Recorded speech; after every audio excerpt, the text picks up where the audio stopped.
On this edition of FedGov Today with Francis Rose, solving the people piece of your agency's Build Back effort. I think you're in an opportune time here where you can drive some real change. But boy, there's got to be a real, I think, a fundamental switch on the way you view your government employees. Former DHS CIO Richard Spires on FedGov Today in just a moment. First, though, an important FedGov Today TV is coming this Sunday, December 7th. You'll go with me to the Pentagon for the first long-form TV interview with the Chief of Naval Operations, Admiral Daryl Caudle. That's this coming Sunday, December 7th, 10:30 a.m.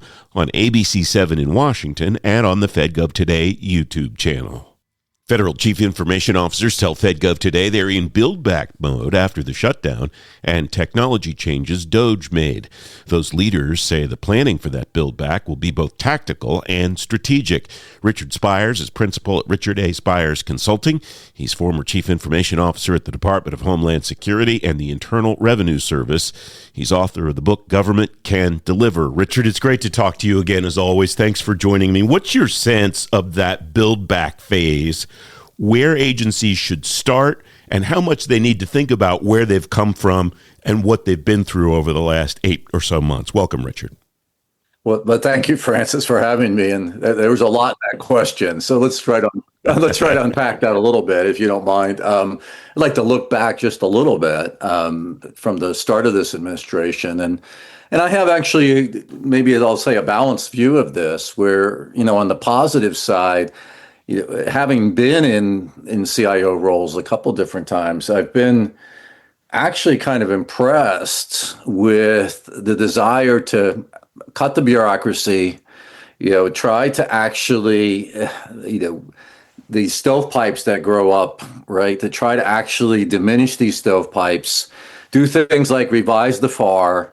I mean, get GSA in a more leveraged position from a buying perspective on IT. I mean, these are all really good things, and things that I really tried. I'll give you one specific example that I really want to hone in on right now is a good one. So what was it, last month? I think OPM is coming out with a new HR procurement. There's 119 systems across the federal government that they want to consolidate into one HR system.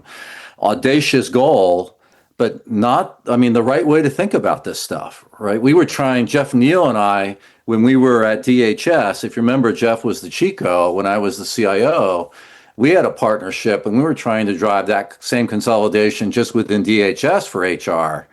And, I was too bad because by the time both of us ended up leaving our roles and the whole thing kind of collapsed, it wasn't the technology issues. It was, again, trying to get the bureaucracies and these stovepipes to work together. And so I have to give this administration some credit for being pretty damn hard-nosed about saying, look, it's time. These things we've talked about for decades, we should really be looking at this kind of consolidation. We should be really looking at breaking down some of these barriers, leveraging our buying power better, all of these good things, okay? So that's a very positive set of advancements that I'd like to see this administration and then the next one really carry forward.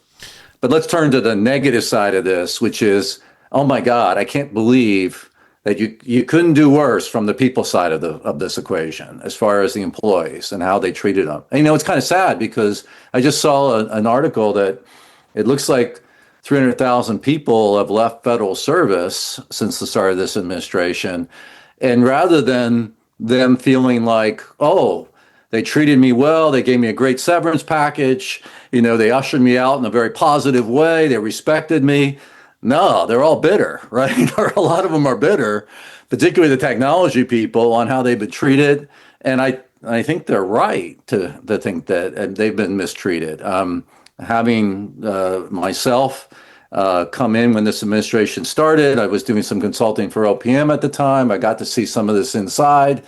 I don't care what organization you're talking about, government or private sector, you just don't treat people the way that they were treated.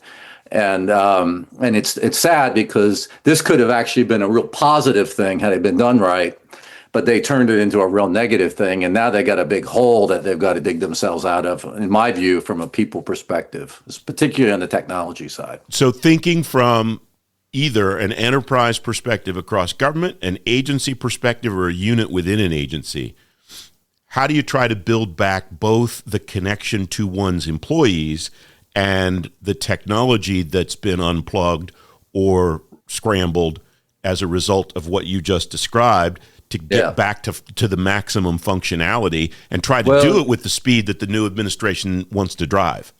Yeah, well, there's a couple facets that I think of. I mean, one, it was kind of funny because I just read another article about how this administration wants to actually insource more and use contractors less, which I think is just a complete non-starter because, a lot of the talent that left, or at least the real technical talent that knows these legacy systems, where are you going to go get that talent? It's not like they've gone away completely. They've gone to contractors. And so you're going to end up still being heavily reliant on contractors to keep these systems running. But to your point, I think, look, this isn't all dire. So as I said, I think there's a lot of bitterness from the standpoint of employees, ex-employees, and the like. But back to my point on the positive side, you got some real visionaries in government here. I think with the DOGE effort, maybe it's not completely dead, but at least that thinking, I think, has started to morph. You got some leaders in there that really want to make a difference. And, I think the chance of both leveraging contractors where they have the deep expertise on the existing systems and continuing, I came from the outside, right, originally, bringing in talent from the outside to marry with them in the right way, you can accomplish a lot. And right now is kind of an opportune time because I believe with the changes we're seeing potentially in the FAR, with the buying power being more centralized at GSA, as an example, I think with a lot of these leaders really being pretty hard-nosed about we need to modernize our technology. And this is one of the things that I really want to accomplish on my watch. And I'm not just talking about CIOs, I'm talking about heads of agencies, deputy heads of agencies, that I think you're in an opportune time here where you can drive some real change. But boy, there's got to be a fundamental switch on the way you view your government employees. I really do think that needs to change in order for this to happen. I want to go back to what you talked about when you and Jeff, who's a great friend of this show, by the way, tried to consolidate all of those HR systems at DHS. You said that roadblock there wasn't because of the technology. Was it on a leadership level? Was it on a management level? Was it on a procurement, like maybe requirements level?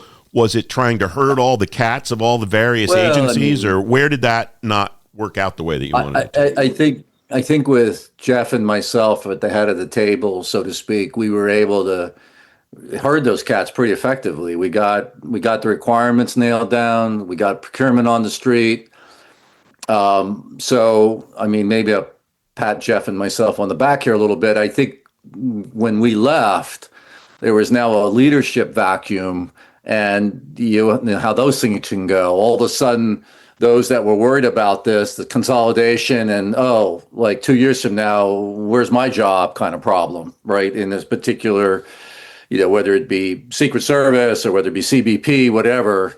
I think all of that dynamic led to the collapse of this. And that's the problem you have in government when you're trying to do these things that do have real consequences, right? I mean, you are going to have less jobs. I mean, think about 119 systems to one. A lot of jobs are going to, if not go away, they're going to change a lot. Mm-hmm. And that's, of course, for many people, that's a scary proposition. And so they're fighting that underground. And you need real sustained leadership to persevere and get through that. And I think right now the dynamic in the Trump administration would enable that kind of leadership to thrive, okay?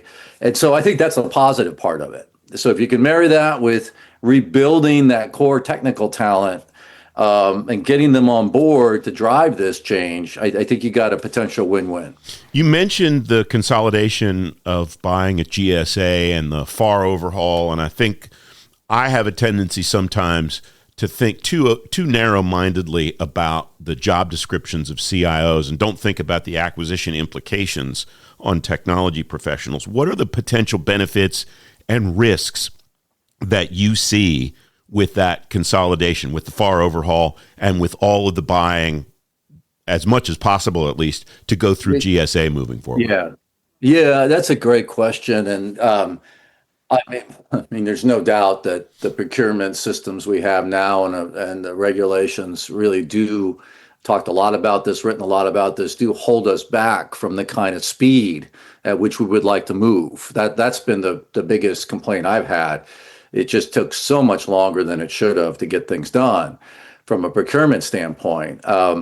So, I think on the positive side, to the degree that GSA can, and the FAR hopefully overhaul can start to streamline some of this, can be a real positive. I think the downside or the potential issues that we run across is GSA really going to be able to step up to this, right? I mean, think about it. It's all of a sudden you're talking about having more of a centralized procurement organization serving a vast, number of agencies across the federal government. Can they do it with quality? Can they do it with the speed at which agencies are going to want to move? I think that's the real concern there, Francis. That being said, if that's identified up front and you get the right focus on it, I think it can be dealt with. I've always felt that we should, since I was in government, my God, I was like, why do we have all these procurement shops around? Let's it's so much of it's buying very similar stuff across government. Let's start to consolidate, just like the HR systems. Those are very, very similar to each other. There's no reason why theoretically you can't bring all that together. And it is about a leadership issue, and where the focus is of the leaders on trying to get these things done. What are the metrics or the mile markers that you would advise technology people to use in this build back effort to see whether they're making the progress that they are supposed to make and want to make, or whether they get themselves off track? Well, that's a very good question. I mean, off the top of my head, I would start with the people side, right? I mean, yeah, I think if you did the survey now, I think morale would be, let's say, relatively low, being nice. So how do you reverse that, right? What are the steps we could take to put in place to start to reverse that? I think also, I came back to, and I'm a big believer that you still need plans. I mean, I get all this no code, low code, all this AI stuff that's starting to come to the fore, all good stuff, but we've got major legacy systems we still got to deal with. How do we modernize those things? I'd still like to see more emphasis on the planning, not a detailed, not just spend a lot of money in architecture work, but a real plan on how over, a 3, 4, 5 year period, you're going to really modernize. And I think if agencies were to focus on that and have real milestones against which they measure themselves, I mean, it's easy to say, oh, we're going to replace 119 HR systems in 2 years, but that alone ain't going to do it, right? What are the milestones to actually make that happen, and are we hitting those milestones? I'd love to see that come out of as OMB, making the agencies go through that planning process and then holding them to that. You wrote the book, Government Can Deliver, A Practitioner's Guide to Improving Agency Effectiveness and Efficiency, in 2023, and I recommend it to anybody that's listening to this that hasn't read it yet. If you were going to write a revised edition, the paperback version, let's say, and you were going to update it, how would you change? What would you leave? What would you take out? What would you adapt to the way technology's transformed in the last 2-3 years? How would that look different in your view, Richard? Well, that is also a good question. I would say that the good news, and I just mentioned it, right, of no code, low code kinds of capabilities you can deliver, the AI capabilities we're starting to really see come to the fore. I mean, I'm not at all against leveraging those in a very significant way. And I think I probably would focus a bit more on having tiger teams building those kind of tiger teams between the technologists together with business or mission people in order to deliver capabilities quickly. But let's also call a spade a spade. There's a lot of these antiquated government systems that hold a lot of data and processing, right? That do a lot of the mission work in many of these federal agencies that still need to be modernized. And we can't just ignore those and put them in the back room and say we'll never touch them anymore. I mean, they are significant impediments to be able to use all these new tools and leverage that kind of data and that kind of capability to provide a modern citizen experience. So I think you need both. And so the emphasis would be more on that quick hits, because you can deliver so much. And you don't even need, a lot of times, you don't even need technologists per se, right? You can hand off a lot of these capabilities, these tools, to the mission or business people and let them run with things. And I think I would emphasize that more in a revised version of the book. Now, all of this government technology stuff that we talk about is tremendously important, especially to the operations of the government, the business of the government. But what's really important in life is the announcement that you told me about before we turned the recorder on, and the reason that you're traveling. Tell me about that again, Richard. So I'm a grandfather for the first time. That's I have a wonderful. grandson. Yes, James, and we're seeing him right now, and it's a wonderful thing to happen in your life. Congratulations on that, Richard. James Richard Spires is going to grow up, I'm sure, to be a wonderful young man.